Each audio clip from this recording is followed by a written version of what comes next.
लोग ना बहुत इमेज ओरिएंटेड होते हैं, आपको तस्वीरें याद रहती हैं, आप मुद्दे और वर्ड्स और आंकड़े भूल जाते हैं। अब देखिए यूपी में कितना बड़ा गेम हुआ, 7 एयरपोर्ट बनाए गए, 7 में से 6 बंद हुए। 6 एयरपोर्ट बंद होने पर 700 करोड़ का नुकसान होता है। बंद एयरपोर्ट को चलाने पर भी 50 करोड़ सालाना खर्च हो रहा है, यानी 700 करोड़ तो एक साथ मैंने बर्बाद किया और हर साल 50 करोड़ बर्बाद होने का रोड मैप भी बना दिया। और इसका डेटा है, कुशीनगर एयरपोर्ट बना 435 करोड़ में 2 साल चला, उसके बाद 29 करोड़ में बना अलीगढ़ एयरपोर्ट 9 महीने चला, आजमगढ़ 30 करोड़ में बना 8 महीने चला, चित्रकूट 146 करोड़ में बना वो भी 9 महीने चला, श्रावस्ती 29 करोड़ में बना वो भी 9 महीने चला, मुरादाबाद 29 करोड़ में बना 3 महीने चला। ये बंद क्यों हुए? क्या कोई ये बंद इसलिए क्योंकि कॉज है, ऐसी जगह पर आपने एयरपोर्ट शुरू कर दी। 29 करोड़ में कौन सा एयरपोर्ट बनेगा मुझे बताइए? वो तो मैं आंकड़ा वही देख रही हूँ कि इतने में कैसे बनाया होगा।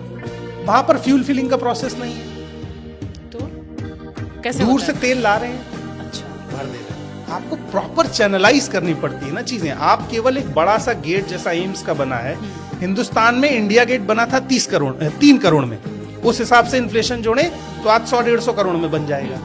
और एम्स का गेट बना है दरभंगा वाले का 1100 समथिंग, यानी 1200 करोड़ में। सिर्फ गेट उसकी जरूरत क्या है? और 200 करोड़ रुपए तो उसकी मिट्टी निहास में लग गया है। मतलब सोचिए 200 करोड़ में बेस बनाया है, मिट्टी की कॉस्ट है 200 करोड़। तो वो गेट ना बनाते, उसमें इंफ्रास्ट्रक्चर और कुछ अच्छी मशीनें ले आते विदेश मुझे से। लगता है कि वो 8वां-9वां अजूबा बनाने का प्रयास है इस देश में, लगी रहा सुन के। और 10 साल से वो ऑनगोइंग प्रोजेक्ट है, अपनी डेडलाइन पार कर चुका है। प्रधानमंत्री का वादा किया हुआ हर एक प्रोजेक्ट अपनी डेडलाइन पार कर चुका है और आज भी पूरा नहीं हुआ। कोई मुझसे बहस करता है तो मैं उससे यही सवाल पूछता हूँ कि मुझे इस बात से फर्क नहीं पड़ता कि कांग्रेस क्या कर रही है। कांग्रेस बुरी थी इसलिए नहीं है, आप अच्छे हैं, रिपोर्ट कार्ड लाए।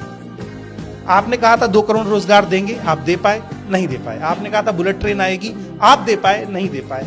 आपने कहा था 100 स्मार्ट सिटी बनाएंगे, आप खुद भी स्मार्ट नहीं बन पा रहे हो। आप नाले से गैस निकाल रहे हो, एक भी स्मार्ट सिटी नहीं है इस देश में अभी। और जो उस प्रोजेक्ट की एक्चुअल कॉस्ट बिड की गई थी उससे लगभग 2 गुना खर्च हो चुका है और काम अभी 70% पूरा हुआ, जो भी मुझे दिखता नहीं है। तो क्या इसका श्वेत पत्र इनको संसद में नहीं देना पड़ता? देना पड़ता है, लेकिन जैसे डेटा मैनिपुलेशन में दिल्ली में आपने देखा कि AQI कंट्रोल करने के लिए जो दिल्ली की मोस्ट एजुकेटेड मुख्यमंत्री हैं रेखा गुप्ता जी, उन्होंने पानी को इधर उधर छिड़काव करके उसी मैप के आसपास डेटा मैनिपुलेट करा दिया। यमुना का पानी साफ दिखाना था तो एक यमुना के ठीक बगल में अलग से पॉन्ड बना दिया।